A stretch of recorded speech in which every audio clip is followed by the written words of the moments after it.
So be it, Jedi.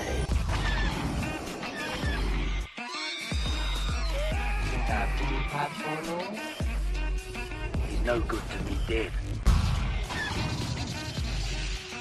You will never find a more wretched hive of scum and villainy. You know what's going on? Welcome everybody to another episode of Star Wars After Hours. I am Stefan Spallino.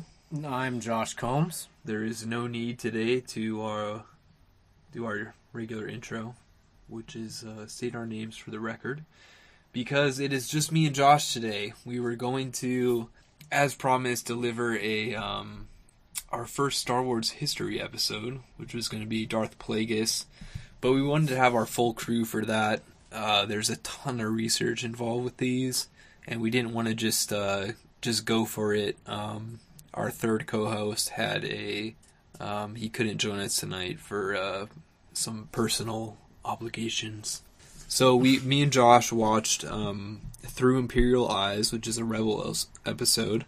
This episode of the podcast is just going to be reacting to that. We have some news first. Next week on Wednesday, we're going to go head first into Plagueis. And like I said, there's a ton of research that goes into one of these Star Wars history where we really want to flesh out the character. We don't want to just dance around it and give anything less than our 100% for that. So we want to have a full cast. So that will be next Wednesday. But today we're going to do through Imperial Eyes, and we're going to do some news for you guys. This week we found out that there are some reshoots for Episode 8, most likely concerning, the Leia situation. Yes, rest in peace, Carrie Fisher. Yeah, so I'm really curious. I mean, first of all, I'm kind of disappointed because I would like to have seen the movie how it was supposed to be, but they might make it cooler. They might make her exit, more epic. Yeah. It's disappointing that, and we started this podcast, I think about a month after Carrie Fisher had passed, so we didn't get to do a full episode where we dived into that, but the implications for the future of the Star Wars franchise is pretty profound. This was one of our main characters. We grew up with Carrie Fisher. She was in Episode 7. She had advanced to General. She was geared up to be a major part of the story, and she did a ton for Episode 8 and was supposed to be a big part of 9. And now, unfortunately, for everybody involved, and unfortunately for us as fans, we have to figure out a way to move on in this series without Carrie Fisher and without Leia. And it sounds callous to put it that way, but I mean, when somebody with that much gravitas in the universe passes away, inevitably you're gonna have to rework the story. Yeah, because she was supposed to be a huge part in Episode 9, and she plays a huge part in Episode 8. So we're going to have to assume that in Episode 8 now, it's going to be her exit from the series. Yeah, which is tough because it'd been reported that she played a big part in Episode 9. So, I mean, immediately we have to figure that the series isn't gonna. Some of the main points of the sequel series it's not gonna go as planned originally. We're gonna have to deviate pretty significantly, it feels like, from what was planned, and that's very unfortunate. I mean, of course, we were all devastated as fans, but in the back of our minds, we were thinking, what does this mean for the the galaxy that we love so much. What does this mean for the series? It's going to have some big implications, and unfortunately, we have some feeling that that's what the announced reshoots have to do with. And it's no reason to freak out like we did with Rogue One, because Rogue One was fantastic. Yeah, their reshoots were definitely worth it. Who knows what the reshoots were really about? Yeah. It's hard to tell, because the finished product was, is about as good as you could have hoped for, right? Well, what we know for a fact is that last scene with Vader was a reshoot. Yep. They didn't plan on putting that in. I know they had concept art and they'd been talking about doing a Savage Vader scene, but they hadn't filmed it. Yeah. So, I guess originally it had been a lot darker. Then they kind of re-edited and refilmed some of that stuff. And then I think that makes it so they could get away with that last scene, I think. If you lighten up the rest of the movie, you can get that last scene, because wasn't someone saying that Darth Vader was going to, track them all down? I had read that Vader was going to kill the entire cast, pretty much, like most of the main cast. That would have been pretty awesome. But, that would have been pretty awesome. But it would be kind of I don't know, like beating a dead horse almost. Yeah. It's just over and over, unless they're the ones in the hallway. Yeah. I think that one sequence was so perfect. You can watch that over and over again, and it doesn't get old. No, it was great. It was great the way they finished it off. So as far as Rogue One goes, the reshoots, we feel like benefited the film overall. But it's kind of a different story for 8 and 9, just because Leia was supposed to play such an integral part to the plot that we don't know how it's going to go moving forward. We really have no idea at this point. We'll probably get some leaks later on as to her roles in 8 and 9, but for now we have to move on without her, and that's unfortunate. It really is. My question is, what are they gonna do with the reshoots? Who are they gonna have? Are they gonna have to have a body double, a stand-in, and have it from the back? Because they said that they're not gonna redo Carrie Fisher as Princess Leia in CG at all. So if they have to create a whole other scene in reshoots, is it going to be reactions or something that they can easily recut something to make it look like she dies in a certain point? Yeah, well the thing is that we've had one of the earliest leaks, I think, was of her being injured at some point in this movie. And maybe they make it so that she just doesn't recover from whatever injury she suffers. But I feel like for how important Leia is to the universe, you can't just have her die off screen. That wouldn't do justice to the character. Yeah, at least they'll show a ship maybe that she's on. And maybe it'll just be something like that, and then people being told about it and people reacting to it. Yeah. And that would be, definitely they need reactions from different characters about it. Yeah, of course. So if you listen to our last episode, we had this really cool theory that we all agreed upon, that we all thought sounded really good, which was that the death of Leia was the catalyst for Kylo Ren's redemption arc. And we all felt like that would be a really cool way to close out Leia's chapter and have it be very meaningful, have it contribute to the entire arc, carrying forward into 8 and 9. Yeah, because that would be a huge turning point for him, and I'm wondering if that is planned anyways, and they might be able to switch it up to make it a little bit more meaningful. Yeah. So make some sort of confrontation more meaningful than some plan that they had even before. Because maybe they didn't even think about that. Yeah. Maybe they're like, oh, you could, either try to save Leia or go full dark side and kill Leia, which I don't see that happening whatsoever.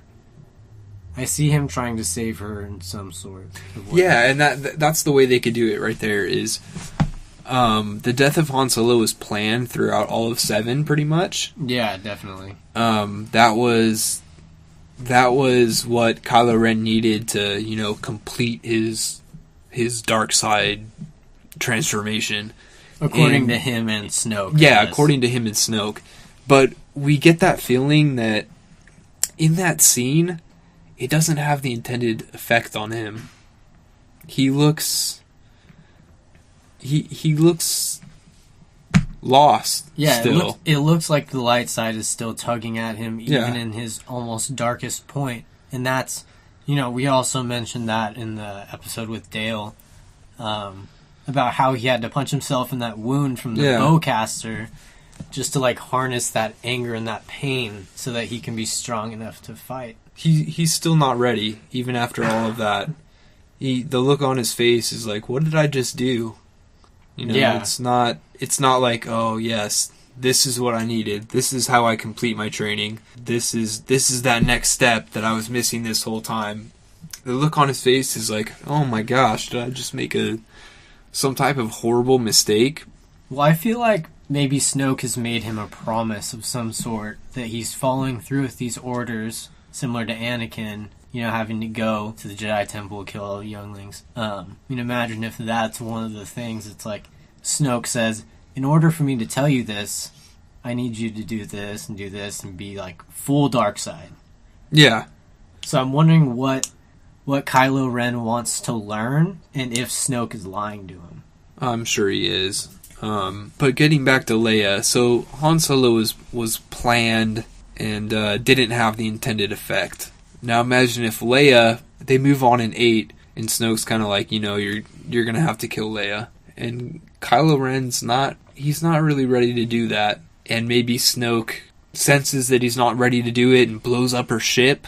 Something like that, and he's like, whoa. Yeah, because we don't know if there's going to be another super weapon in this one, or if it's going to follow the original trilogy. I really hope that they're done with super weapons. I hope so too. Let's move on from that. Let's not do any more super weapons. We don't need any more. Yeah. We've had Death Star 2, we've had Starkiller. Let's focus on our characters. So I think that would be a good route to go. Leia's on the agenda, but he's not ready for that. He's having second thoughts. Snoke pulls the trigger, and he gets pissed. He feels double-crossed. He was never fully dark side to begin with, and maybe that's the entire catalyst for him, for his redemption arc. Right, because he has the light side constantly pulling on him. And I'm going to use this really quick. I need to clear something up. Okay. Okay, so on episode 3 with Dale Wentland... Discovering Dale Wentland. Yes, Discovering Dale Wentland from... Network 1901. From Network 1901. And I took an excerpt of that podcast and I posted it as a short video on YouTube. And since he kind of said it in the podcast, I labeled it as Kylo Ren is the most powerful on-screen Jedi.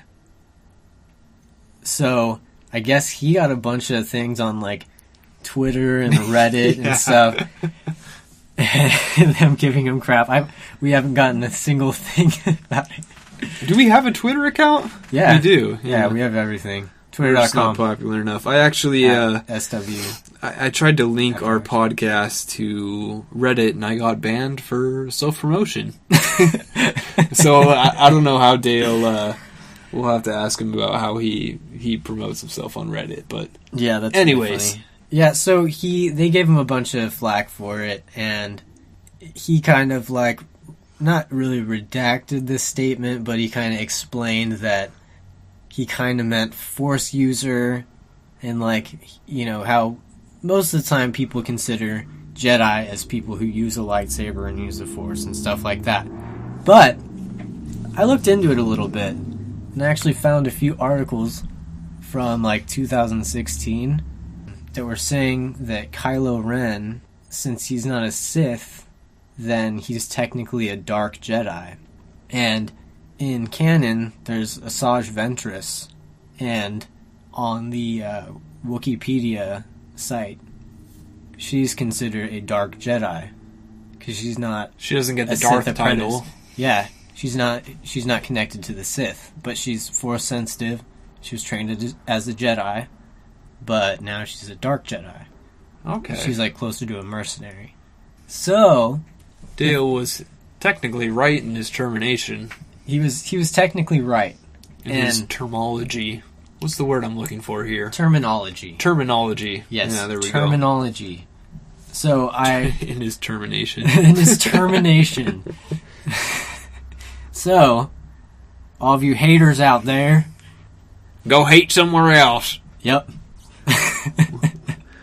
We got some Jedi loving, force studying broskies out here. We don't need your hatred.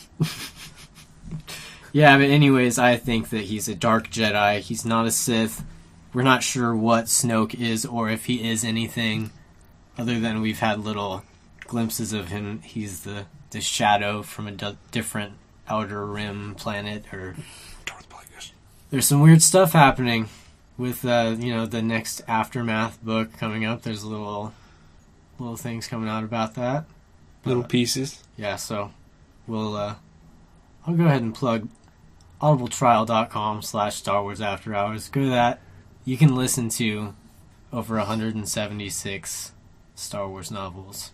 You should definitely read Darth Plagueis by James Luceno. Especially because we're going to be doing that character history episode next week. And all of the Aftermath series, everything's on there on audiobooks. So you get a 30-day free trial, a free audiobook, and if you cancel, even within those 30 days, you get to keep that audiobook.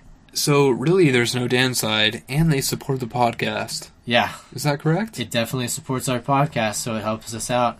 But yeah, so anything that we talk about, you can usually find in some sort of literature. And since you like podcasts, then you like audiobooks. So again, audibletrial.com/Star Wars After Hours. So I think that Dale was kind of right. He was right in his terminology. Yeah, Dale was right in his terminology. But back to episode 8 reshoots. Back to episode 8 reshoots. I think some of it is just going to be standard. They didn't get a scene right here. They want to redo something there. But I think it's safe to assume a lot of it is Leia. Yeah. The passing of Carrie Fisher. So unfortunate, but necessary to push the franchise forward. I think that's our big piece of news, right? Yeah, I think that's what we got so far. There's not too much into that. It's fairly new information. Oh, one more thing. J.J. Abrams, as most of you should know, director of Star Wars Episode 7, The Force Awakens, said that Mark Hamill should win an Oscar for his performance in Star Wars The Last Jedi, Episode 8. That's juicy. Yeah, an Oscar. So that means we're going to get a heavy dose of Luke. Yeah, and that doesn't happen with Star Wars usually. Star Wars is an award winner. It's a blockbuster. It has visual effects awards, stuff like that, sound, but it's never a main character, supporting character, however it's going to play out. Because we're not sure whether it's going to be Rey's the main character, or we don't know if Rey's the main character. The main character. Character. Sounds like a Digimon. Character. They can talk, so it's not fair. Anyways, let's get on to Well, first, I'd just like to say that the Academy Awards are stupid. That's very true, because let's go ahead and talk about that, too, that The Jungle Book won over Rogue One in visual effects. I could see that, actually. No, this is what my problem is that there is one live-action piece of that entire film, and that's the kid. The entire thing is CG. There's no actual physical sets. It's only one kid, and then it's just a CG animated movie. God, could you imagine being that kid? How depressing that would be. Seriously, because you're just acting with make-believe, like, stuff everywhere. He's probably like, I'm gonna meet Bill Murray. And then it's like, nope. No, you're not, actually. That's in the booth, bro. Yeah. You're talking to a stuffed animal. So that there was no... They didn't have to travel anywhere. They didn't have to... Nope, it was in a soundstage. They did the entire thing in a single soundstage.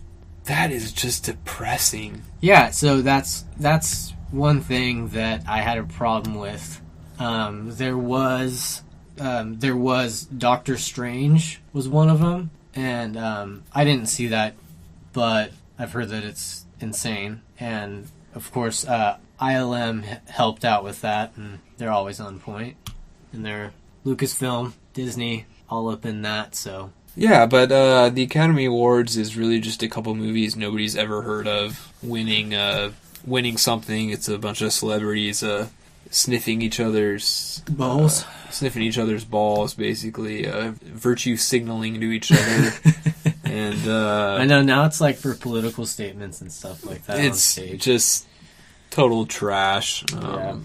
I don't care anymore. They should give it to the best movies and the most deserving movies, not whoever can sniff each other's... Rotten Tomatoes should do an awards ceremony. Yeah. That'd be pretty awesome. That would be cool. You win the Golden Tomato. You win. Then they can't be serious about that. Like, it can't get, like, overdone. Yeah, I just feel like you need to include blockbusters because there's great parts of blockbusters. Yeah. It's... Yeah, but with Rogue One, there's so many good things that, like, you know, they added in red leader and gold leader, and it was just seamless. And it's just, that whole entire thing was amazing. Tarkin, Leia. Yeah, how do you not win visual effects for Tarkin? How do they not? That is... Yeah, and even, like, some people, you know, there's a lot of critics about that, but it's... Mostly actors, though, just scared about what it means for... The future of actors. Oh, are they going to replace us all? Yeah. No, dummy. It's like, come on. Yeah, because you still need, like, the actor for that. You know, it's dumb. Just a bunch of sniffing. But anyways. So that'll close out our news section. Like I said, we were going to do Plagueis today, but we want our full cast for that. There's a lot of work that goes into that. We want to be whole and complete and in one... in tune with the Force for that episode. So me and Josh watched Through Imperial Eyes today, which was a very intense and colossally important episode of Rebels, which everybody should watch. It's like butt clenching, like in some of the parts. You know what I mean? Yeah. It's like, dude, it's like... Yeah, it's like a spy thriller, dude. It's crazy. Oh, before we go on, spoiler alert. We're going to talk about everything and give spoilers, so if you haven't seen it, then see you later. Okay, bye.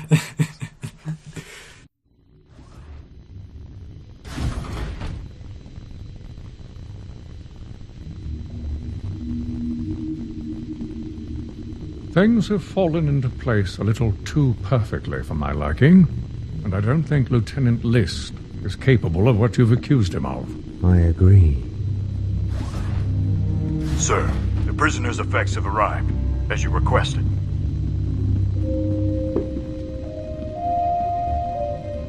Colonel Yularen, what do you think of this design?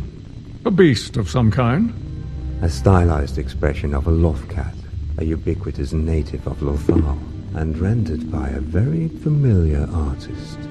The use of this specific color, the angle of the line, this is the work of the rebel Sabine Wren. I believe this helmet belongs to her compatriot, the young Jedi, and I escaped prisoner, Ezra Bridger. Bridger? If Bridger was the shuttle thief, why didn't Callus alert us? Because, Colonel Yularen, Callus is the rebel spy, Fulcrum. He used List's cylinder to impersonate and implicate him. And more importantly, he used the young Jedi's power to gain access to my office and reprogram my droids. Very skillfully, I might add. I would never have suspected one of my best students was capable of this betrayal. And that is why you and so many others have been deceived. I believe Agent Fulcrum will prove far more useful to the Empire than Callus ever was.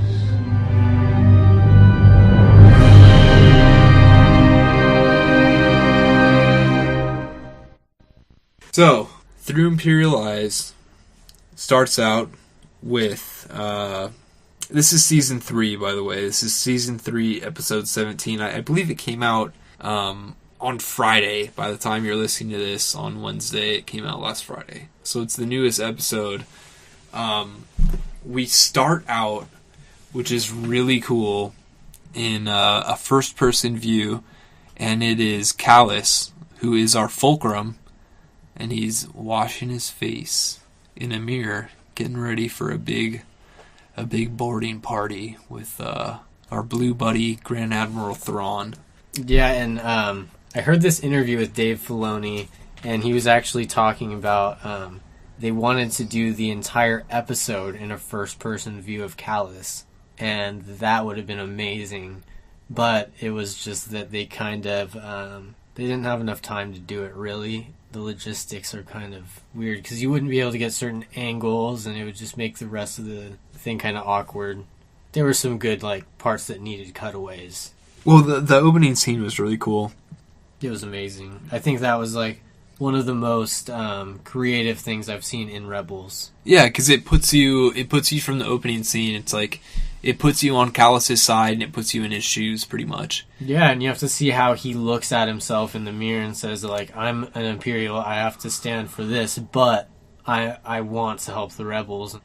He has to live with himself being an Imperial agent, and he's Fulcrum, he's the spy, he's the double agent. And so I think that was another thing. He sees his reflection, and he has to live with that.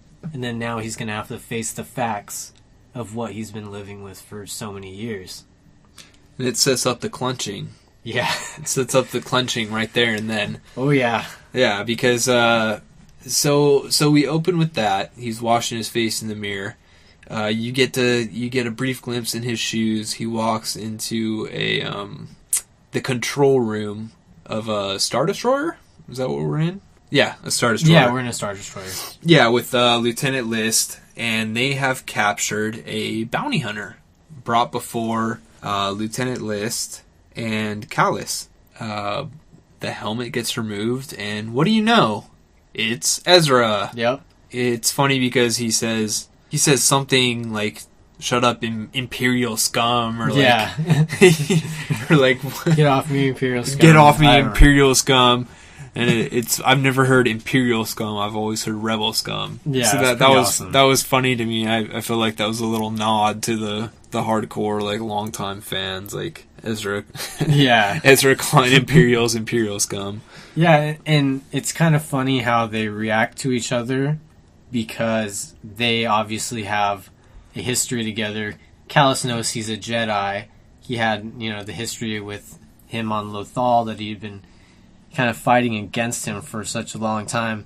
Then we end up finding out that he's Fulcrum, and we're at an awkward situation where they kind of still have a little bit against each other, but they know that they have common ground. So I think Ezra still kind of messes around with Callus a little bit. But so the reason he goes there is to rescue Callus, basically, because they've intercepted some transmission from Fulcrum to the Rebels. Yeah, the Imperials. That's how they know. That's how the Imperials know that there's a spy among them. They intercepted a scrambled transmission from the Fulcrum, which is Callus, to the Rebels. So Callus walks into the prison cell, gets Ezra's helmet off, gets his shackles off. He's like, "Dude, what are you doing here? This is crazy. You're risking everything to be here. Why are you here?" Ezra goes, "Oh, I'm here to rescue you. Let's go." Yeah, and then also Ezra brings along Chopper, who they've painted as an Imperial droid, and he brought over AP5. So they pretend like they were stolen. It's a stolen ship, and Ezra's a bounty hunter. So they're wandering around there trying to intercept the codes from THRAWN because the rebels have figured out that he is tracking down their base on Adalon. He's looking at a bunch of different planets, and I guess that's one of them. And he's very strategic and very mathematical in that he tracked down the actual rebels' hyperspace routes to see where the possible planets could be that they would have their base. And so they're trying to intercept these codes and at the same time get Kallus out of there as well. Right. Because they know that someone's going to get caught. But they're not sure whether or not Kallus can get out of it, or if he's going to get caught, or if he has to run away. Right. So at that point, List opens up the cell. Ezra kind of like fakes getting punched and says, "Oh, I'll confess everything." Yeah, he's like, "I'll tell you everything." Yeah, List is like, "Oh my gosh, a confession already. Good job, Kallus." And they get summoned to THRAWN's Star Destroyer.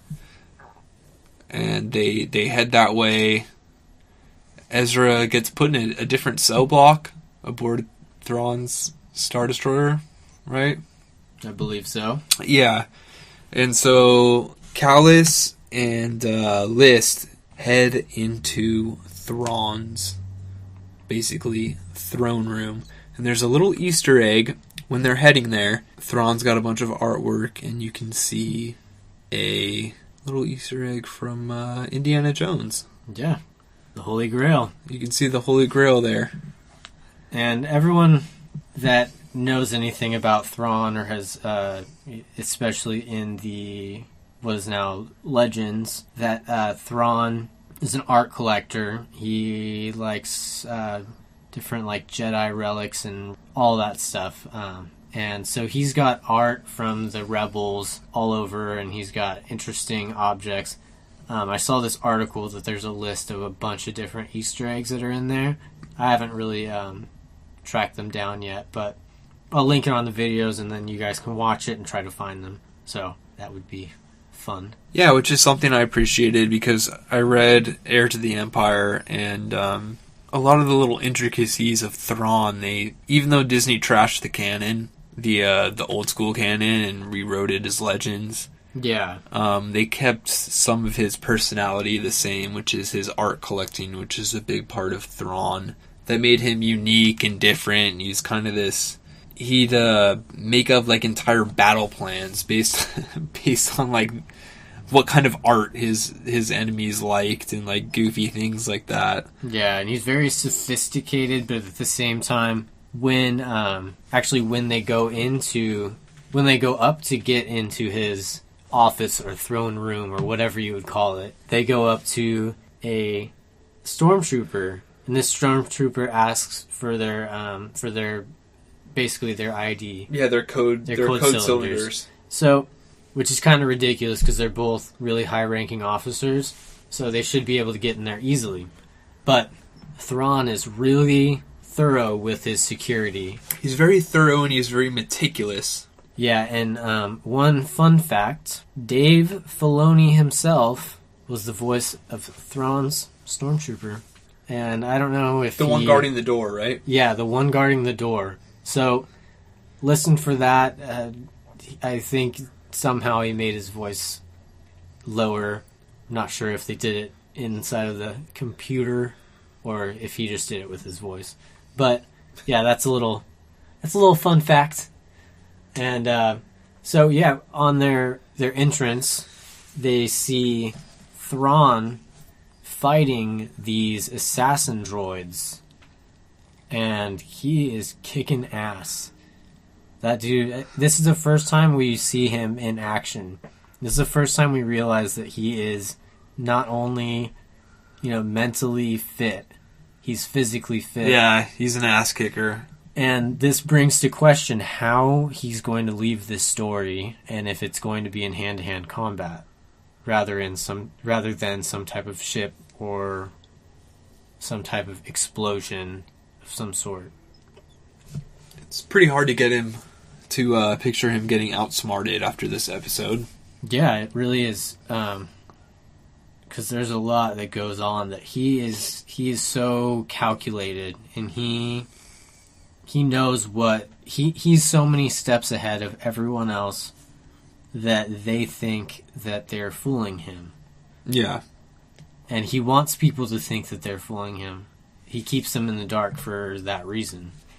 So they step into this meeting with THRAWN, and in the meeting it's Lieutenant List, Callus, and Colonel Wolf Urine. And THRAWN says that, we have a rebel spy among our ranks. And it pans to Callus's face, and you're like, oh, man. Like, could you imagine being Callus right there and having... He just swallowed his heart. Like, yeah. Yeah, and they pan right to his face, and it's like, oh my gosh, I couldn't imagine being that guy. That was like the biggest swallow, probably. Like, being in Thrawn's throne room, ugh. You are the spy, and he goes, we have a spy. Yeah. And you're getting called into his office right there. So curiously absent from that little meeting is Governor Price. And because of that fact, Callus is able to basically convince List that Price is the one that is the rebel spy. And he kind of puts his arm around him, and at this point he switches their code cylinders. Yeah, which is really interesting to see how they actually use the code cylinders, because we don't see that very often. You see the little things in people's pockets, but I like with Rebels they actually go into what those things are for. Because we always, like, are those pens? Like, why do they have pens? They don't need to write. No, it's like... Yeah, they use it like an ID checkpoint, almost. Yeah, that's their identification. So it's cool to see them kind of do that. And it has built into it their, like, permissions to where they can go and their, depending on their rank in the military. Right. So Callus convinces List to follow around Governor Price after switching their code cylinders. Meanwhile, Callus goes to release Ezra, Chopper, and whatever that droid's name is. AP5. Well, actually, they're already over there trying to get Ezra out. Yeah, and that's why they need to go to Thrawn's throne room. Yeah, that's when Callus goes in there and just kind of, like, walks through and just, like, puts the code cylinder in there. And List's code cylinder. Yeah, he leaves behind List's, his footprint, basically, by opening the door with his code cylinder. And he leaves these little breadcrumbs all along the way that's like, okay, I opened this door with List's code cylinder. I'm going to open this door with it. And he tries to leave this whole breadcrumb trail.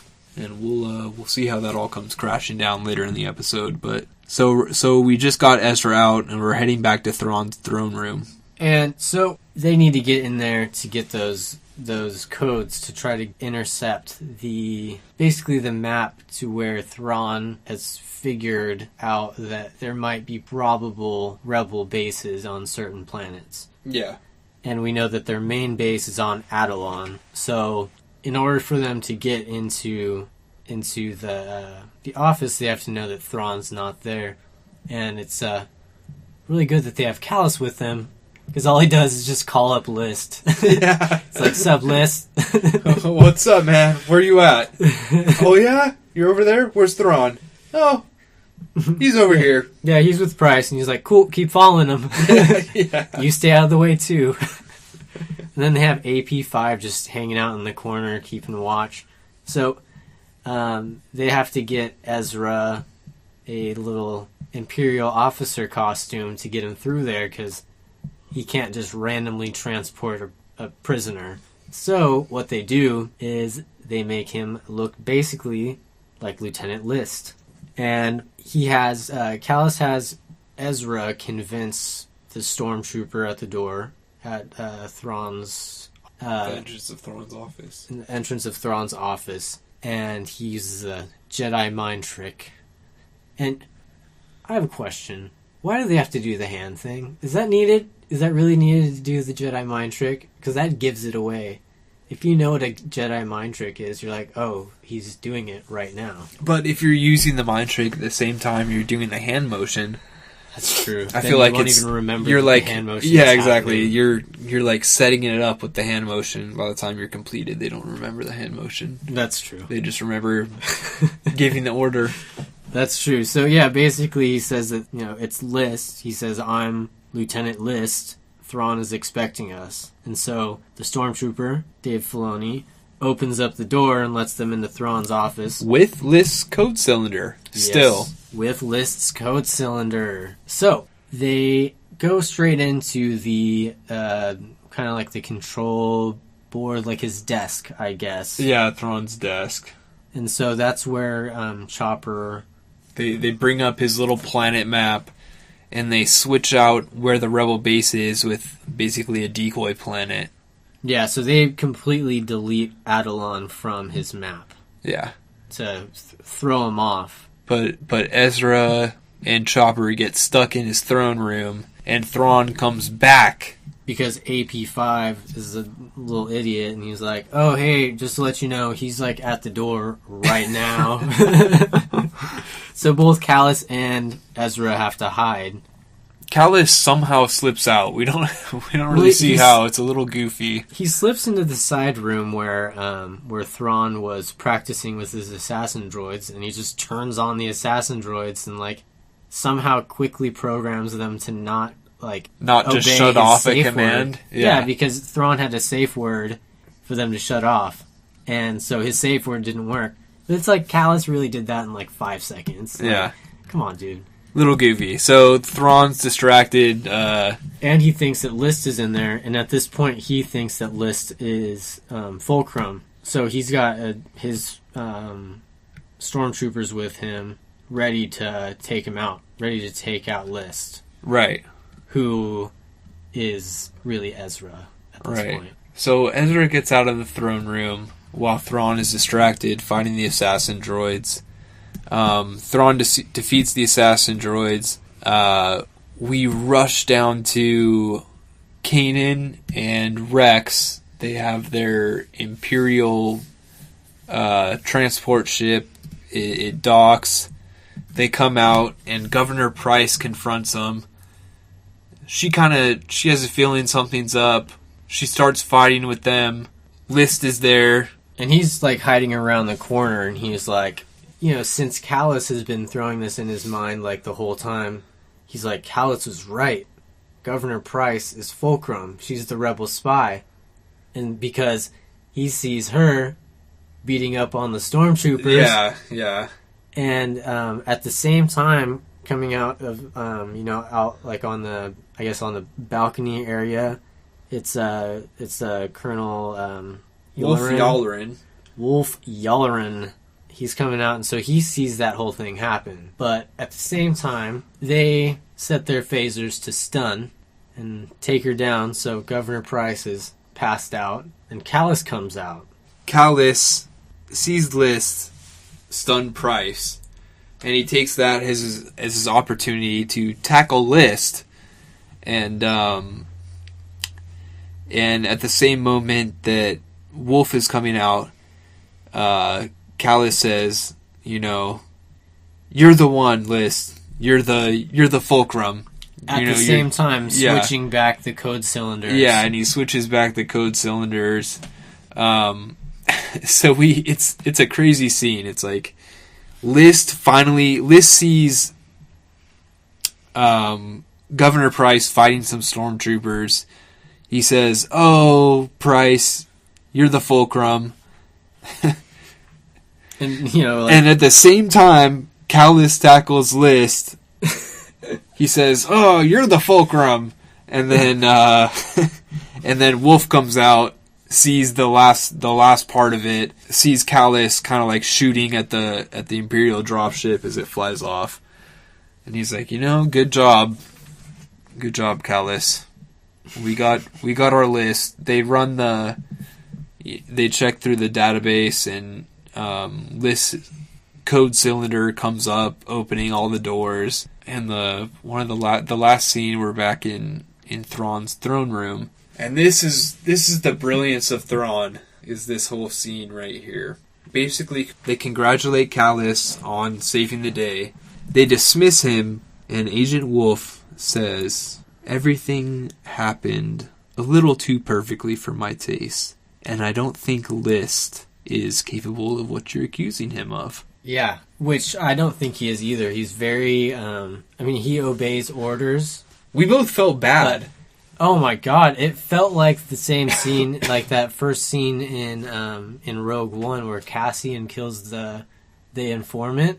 Yeah. That's how it felt. It was like, you gotta do what you gotta do, but we felt bad when Kallus set up Lyst. Dude, he was setting up the whole time. He was like, but when it actually comes down to it, you're like, oh, they could have just taken out Price. Yeah. He could have just let them take out Price, but he was like, I've been setting him up with his code cylinder the entire time. So Kallus is still definitely has a lot of Imperial in him. Yeah. He does what he's got to do. At any cost. Right. So, Thrawn kind of agrees with Wolf, and at this point, Ezra's bounty hunter helmet gets brought in. And this is one of the great things in the episode that ties together this new Thrawn to our old Thrawn trilogy. And he notices the art on Ezra's helmet is the same as some art that he has from Sabine Wren. Yeah, it's of a Loth cat from Lothal. Yeah, that's one of their little animals out there, Loth cat. So that is part of on his helmet as well as on this. I think it's a wall segment. Yeah, it's like a cement segment, kind of like how people get Banksy artwork. Yeah. You just pull out the whole wall and then put it in glass and then put them on their house. Right. So it has all of the artwork from Sabine Wren, and Thrawn, he knows a lot about art, and he can tell that it matches the same style, both the helmet and the painting. And he also knows of Sabine Wren from previous situations. Right, and Kallus knows who Ezra is, and so Thrawn puts two and two together. He says, I think our bounty hunter is the Jedi Ezra Bridger. And Wolf says, well, Kallus knows who Ezra is. If the bounty hunter was Ezra Bridger, Kallus would have... Why didn't he let us know that that's who it was? And Thrawn says, because he is the Fulcrum. Yeah, and that's one of the most intense endings to that. Yep, and it's cool that Thrawn puts it together because of the artwork, because that was his big thing in the Thrawn trilogy, was the artwork. And he's so calculated, so mathematical at the same time, is that he seems to be pulling, I'm not sure if he has the Force of some sort, or if his race has some different type of mental capabilities, but he's got something, and I'm really curious to see where they go with it, if he's gonna end on this season. Well, do we know if they're doing another season? We're pretty sure. We're pretty sure that they're doing. Yeah, we're pretty sure that a season 4 is coming out. I'll have to look into it more. So okay, they haven't really released very much about it yet because they have that second. I guess it's the third animated series. We'll see what that's about. That's kind of further in the future, though. I think that's 2018, maybe. Yeah. So I think that Rebels definitely needs one more season at least, because I want to see where they can go with it and how far they can take Ezra, pull him back and forth until he decides a way to go. And then ultimately that last decision is going to be his last decision. I just want to see how we tie it all together. Yeah, definitely. I mean, it's got to end sometime, Yeah, because you still see Chopper in Rogue One. You hear General Syndulla, which is Hera. Yeah. She's the pilot of the Ghost. You see the Ghost. But, we don't see or hear anything from Kanan or Ezra, unless Ezra is in Episode 8, which... There's no way to even know where Benicio del Toro is going. It could be the Fett thing. It could be the whatever, the Jedi killer or whatever. It's the Man in Black. The Man in Black right now is all we know. He is the Man in Black. So we'll see if Ezra becomes a Man in Black. But a thing that I really do want to see more in the rest of the series is the Bendu creature. Yeah, me too, man. And I think that might play a bigger role in Season 4, which would be really interesting to see where they go with Force creatures and where they go with, between light side and dark side. And it's all interesting. And now we got all the Obi-Wan versus Maul coming up. We have so much coming up with Rebels. I'm so excited.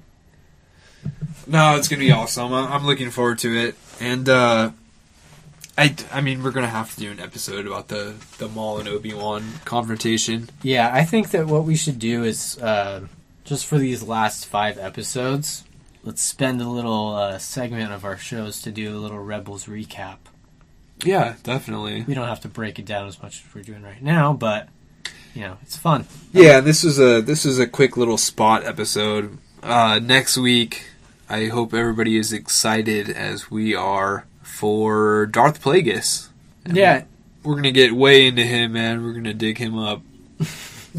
Digging him up nice and good like. We're going to dig up his undead body. So, if you guys want to follow along and get ready for that episode, you can listen to Darth Plagueis, a book by James Luceno.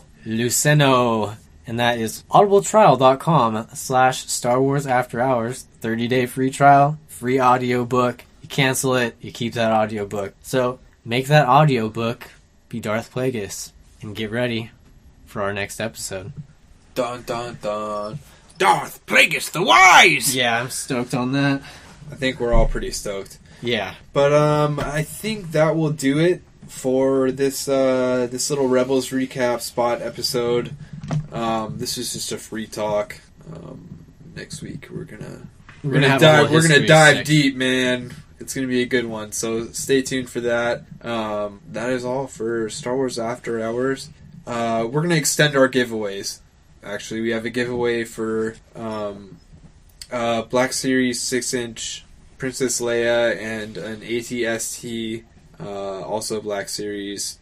And for details on that, you're going to want to check out our Instagram at Star Wars After Hours. We're going to extend those. We had like a minimum threshold that we're trying to meet for the amount of entries. It doesn't make sense to have a giveaway when there's only, a handful. Only a handful of entrants.